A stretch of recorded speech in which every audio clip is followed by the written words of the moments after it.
Taharuki ni hali ya wasiwasi, hofu au mshituko, hasa pale mambo yanapokuwa hayako sawa au kuna kitu kisichofahamika kinacholeta mkanganyiko wa kihisia au kifikra.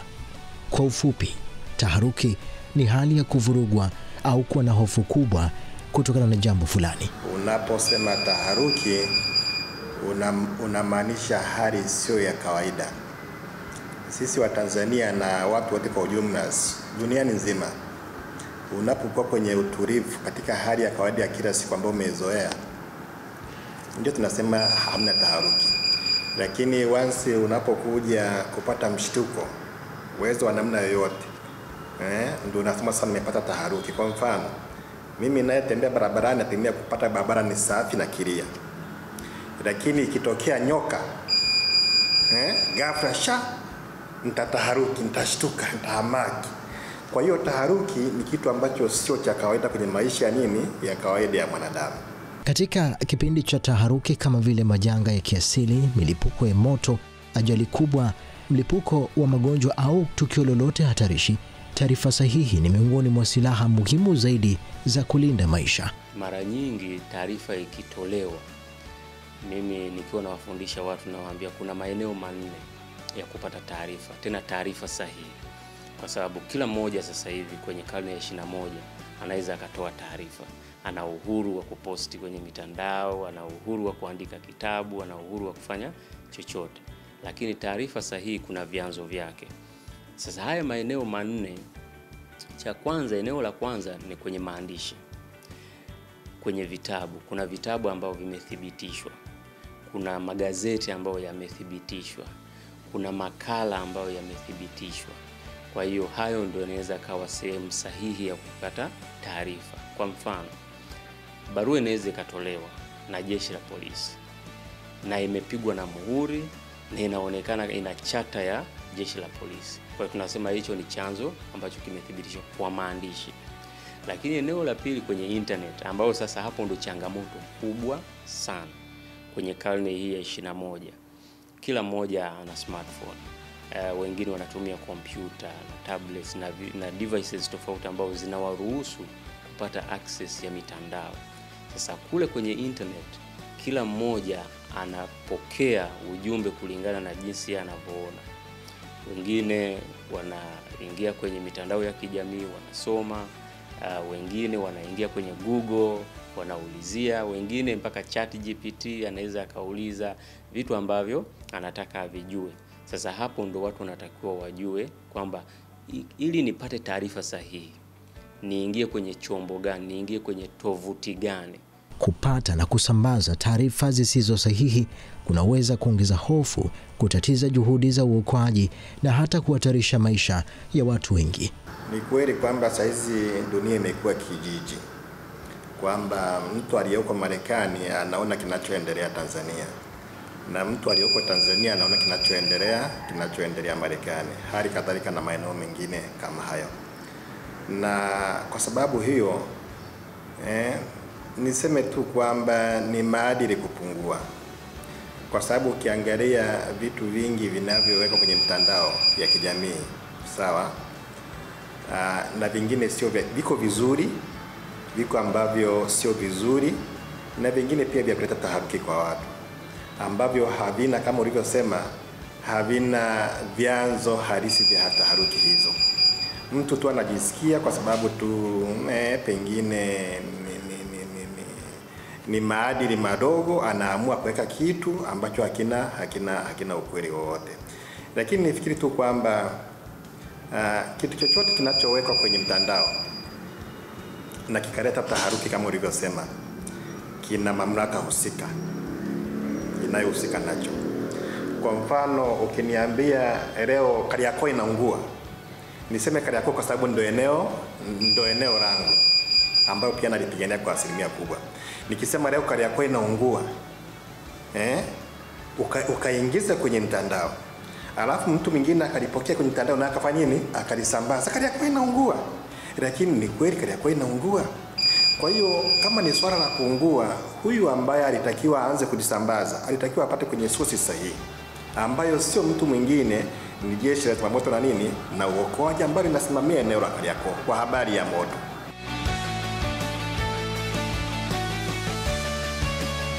Hivyo ni vizuri kufahamu hatua sahihi za kuchukua kunaweza kuokoa maisha. Hivi ni vidokezo muhimu vya kufuata kabla, wakati na baada ya majanga. Katika muda wa dharura, ni vizuri kutegemea chanzo ambacho kina mamlaka na uwezo wa kutoa taarifa zilizohakikiwa. Vyanzo hivi vina ujuzi, vifaa na majukumu ya kukusanya taarifa kwa usahihi na kwa wakati. Baadhi ya vyanzo muhimu ni idara za uokoaji na huduma za dharura kama vile jeshi la zimamoto, uokoaji na kulinda mali za umma, jeshi la polisi na mamlaka ya hali ya hewa. Hizi ndizo taasisi zinazofika eneo la tukio na zina taarifa za moja kwa moja kuhusu hali ya dharura. Mamlaka za hali ya hewa wanatoa tahadhari kuhusu mvua, mafuriko, upepo mkali, vimbunga, ukame au mabadiliko ya ghafla ya hali ya anga. Epuka taarifa zisizothibitishwa katika taharuki. Uvumi husambaa haraka na mara nyingi huzua hofu isiyo lazima. Usiamini ujumbe unaotumwa kwenye makundi ya WhatsApp au mitandao bila chanzo cha kuaminika. Usisambaze taarifa ambazo hazijathibitishwa kutoka kwenye chanzo rasmi. Tambua kuwa taarifa za kughushi ama fake news zinaweza kupotosha watu na kupunguza kasi ya uokoaji, kufanya watu kukimbilia maeneo hatarishi, kusababisha msongamano au vurugu zisizo za lazima, kufanya watu wapuuzie maagizo ya kitaalamu na kujihatarisha zaidi. Ni muhimu sana kufanya kile kinachoelezwa na mamlaka mbalimbali, hususan wakati wa majanga. Jambo la kwanza na la muhimu zaidi ni kufuata maelekezo ya mamlaka husika kama vile idara ya uokoaji, zimamoto, polisi au mamlaka ya hali ya hewa. Maelekezo yao hutolewa kulingana na taarifa za kitaalamu, tathmini ya hatari na uwezo wa kuhakikisha usalama wa watu. Serikali inawalinda watu wake. Taasisi mbalimbali, mamlaka mbalimbali ambazo serikali imezitengeneza, nia kubwa ni kuwalinda watu wake. Kwa mfano mimi nikisema mvua ikinyesha kama ile ya jana, ilionyesha mvua kubwa, maeneo ya Magomeni hapa maji yalikuwa ni mengi, kiasi kwamba kwa bodaboda hasingeweza kufanya kupita kwa urahisi, hata gari wakati mwingine.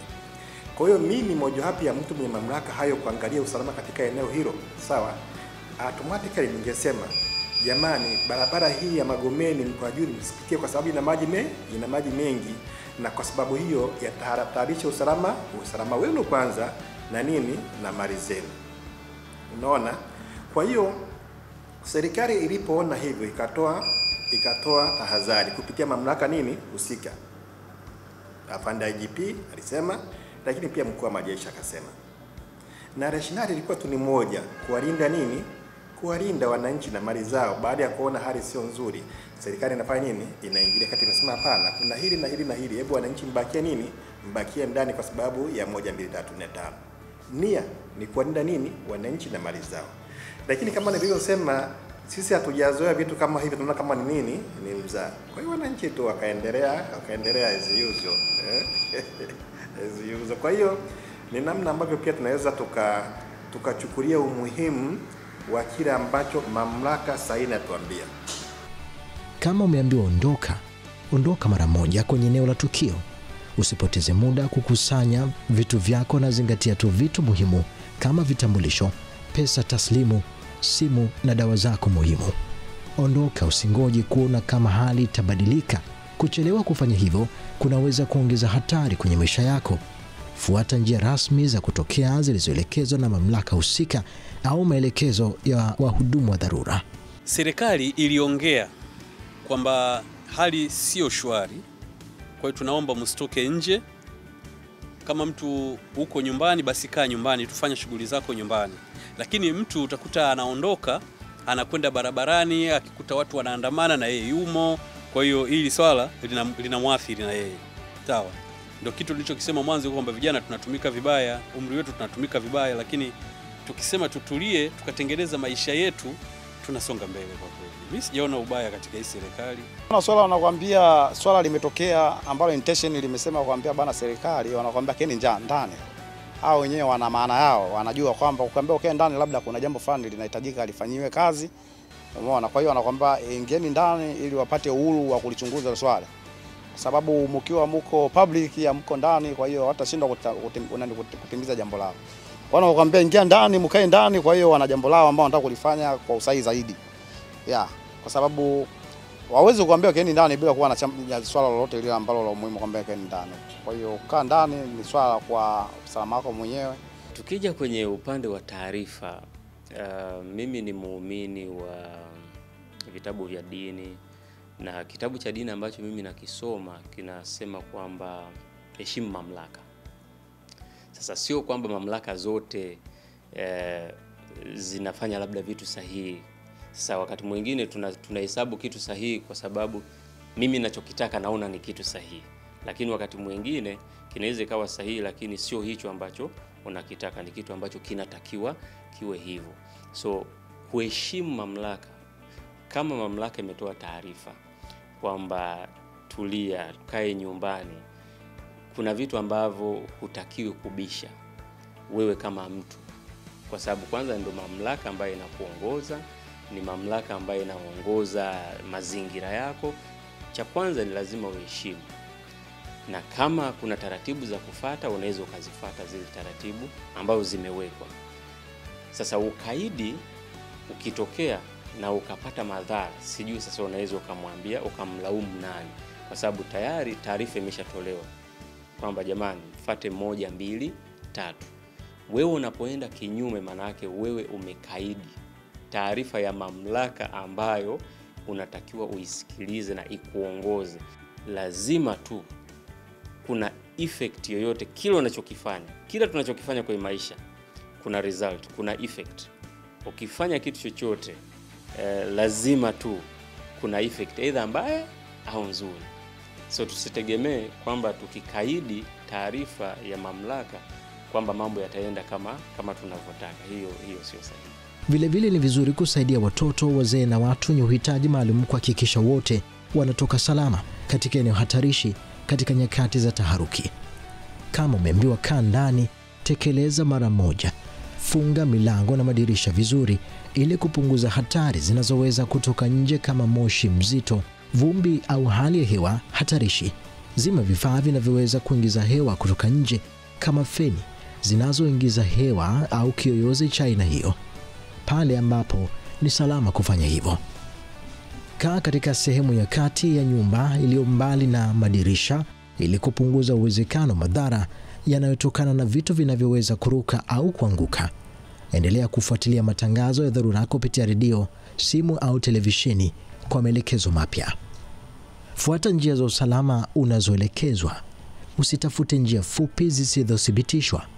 Mara nyingi njia za mkato au maeneo ambayo hayajathibitishwa yanaweza kuwa hatarishi au yameathirika na janga.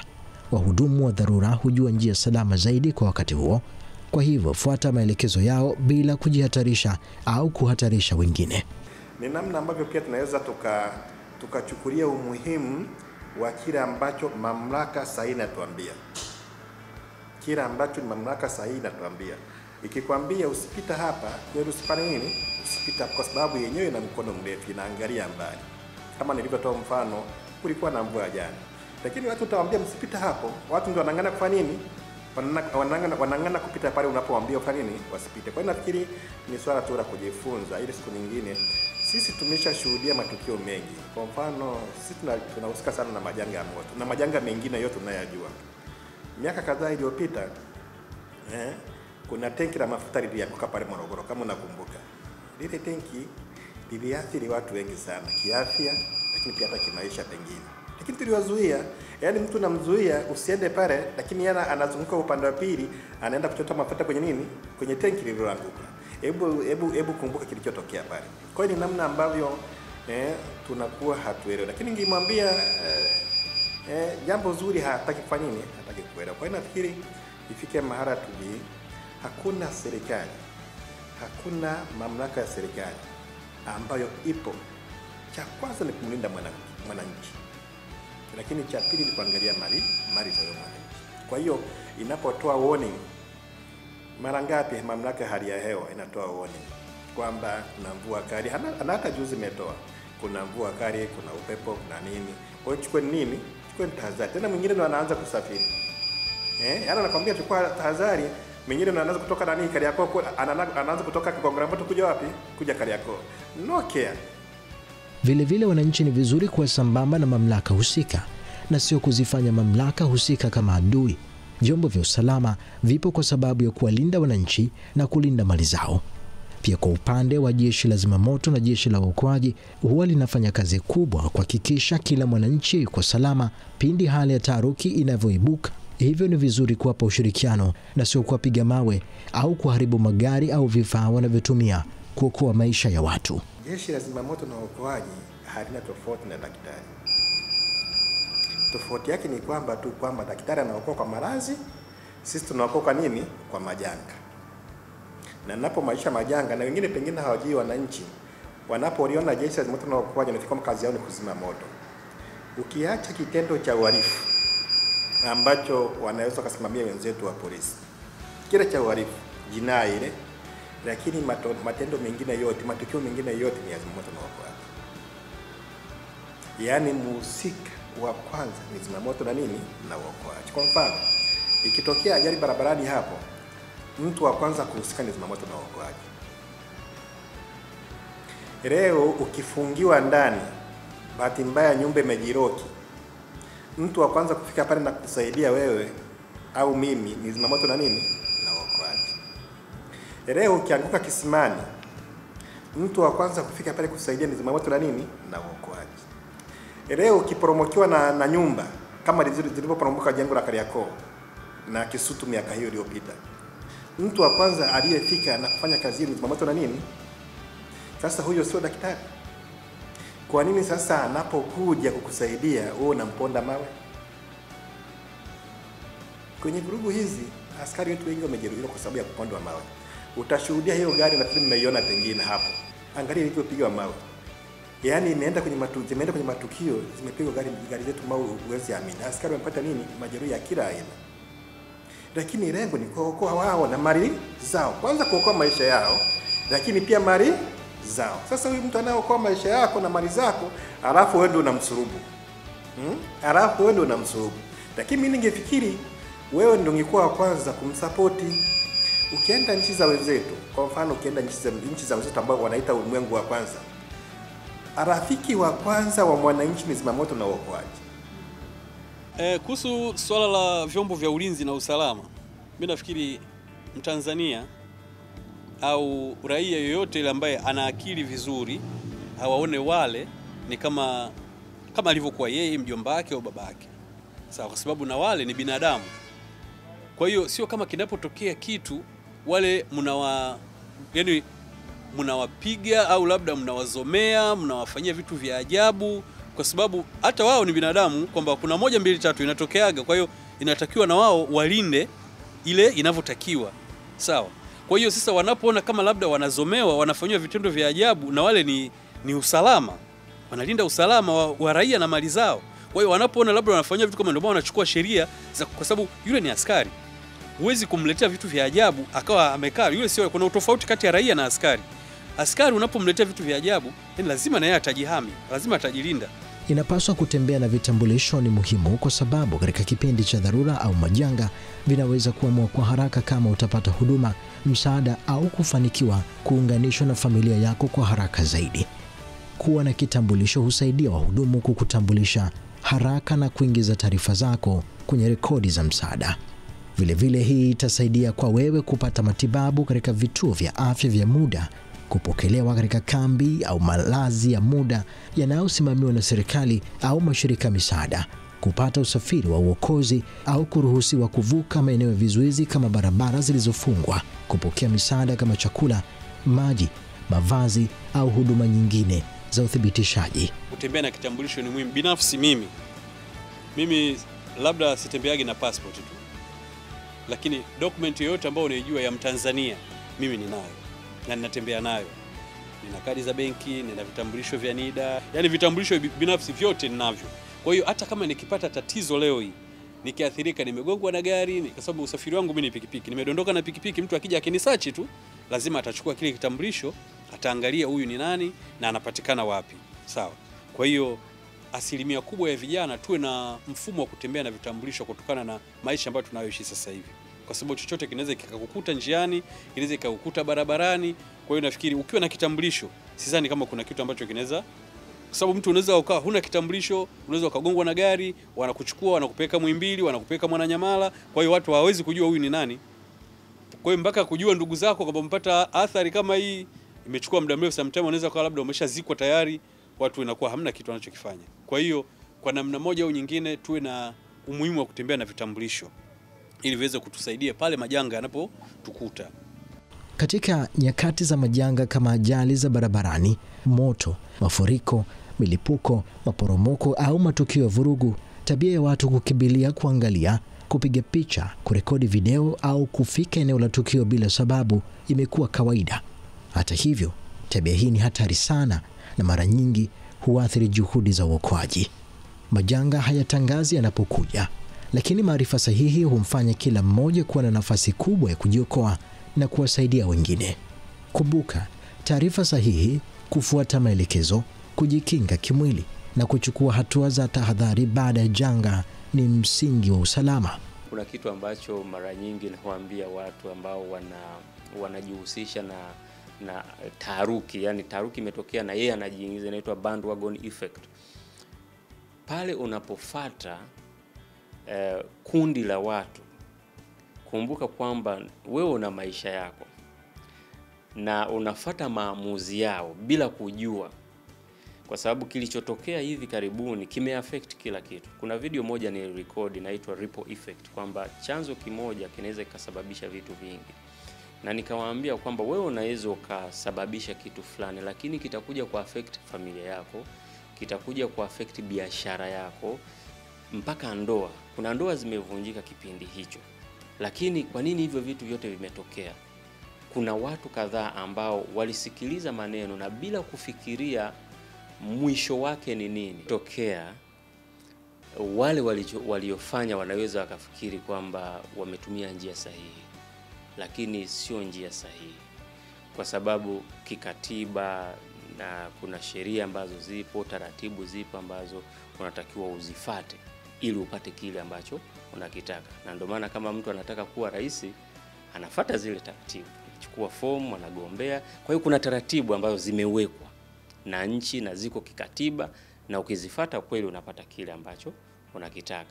So taarifa ambazo vijana wengi wanazipata au watu wengi wanazipata mitandaoni, hawathibitishi kwanza, wana react.